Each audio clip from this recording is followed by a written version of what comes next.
ನೋಡಿ ಸ್ನೇಹಿತರೆ, ಮೈಸೂರಿನ ಬಂಡಿಪಾಳ್ಯದಲ್ಲಿ ಬೀಟ್ ಪೊಲೀಸ್ನವರು ರೈತರು ಬಂದಿರತಕ್ಕಂಥ ಮಂಡಿಲಿ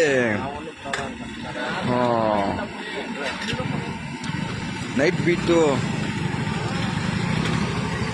ತರಕಾರಿನ ಈಸ್ಕೊತಾ ಇರೋದು ಚೀಲಲ್ಲಿ. ಹೇಳದ್ದು ಪ್ರತಿ ಅದೆಲ್ಲ ಬಿಟ್ಬಿಡು, ಕೋಪ ಬರ್ತಾನೆಲ್ಲ ಬಿಟ್ಬಿಡು.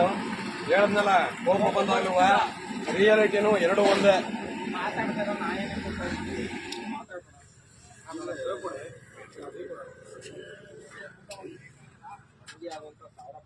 ನಾ ಮಾತಾಡಲ್ಲ ಯಾವ ಜಾಗದಲ್ಲಿ ಮಾತಾಡ್ಬಾರ್ದು, ಆ ಜಾಗದಲ್ಲಿ ನಾ ಮಾತಾಡ ಮಗನೇ ಅಲ್ಲ ನಾವು. ನೋಡಿ ಇಲ್ಲಿ ಮೈಸೂರಲ್ಲಿ ಬಂಡಿಪಾಳ್ಯದಲ್ಲಿ ಬೀಟ್ ಪೊಲೀಸ್ನವರು ರೈತರು ತಂದಿರ್ತಕ್ಕಂಥ ತರಕಾರಿನೆಲ್ಲಾನು ಅವರು ಚೀಲದಲ್ಲಿ ಹಾಕತಾ ಇರೋದು. ಬಿಡಿ ಕಿಂಗು ಎರಡನ್ನೂ ಹೇಳ್ದೆ ನಿಂಗೆ ಉದಾಹರಣೆ ನೋಡಿ, ಅಬ್ಸರ್ವ್ ಮಾಡಿ, ಜೂಮ್ ಮಾಡ್ತಾ ಇದೀನಿ. ಬಿಡಿ ತರಾನು ಇರೋದು ಗೊತ್ತು, ಕಿಂಗ್ ತರಾನು ಇರೋದು ಗೊತ್ತು. ಸರಿ, A to Z ಅಲ್ಲಿಗಂಟು ಒಂದೇ ಲೆಕ್ಕಾಚಾರ. ಸರಿ, ಯಾವ ಮಗನ್ನು ತರ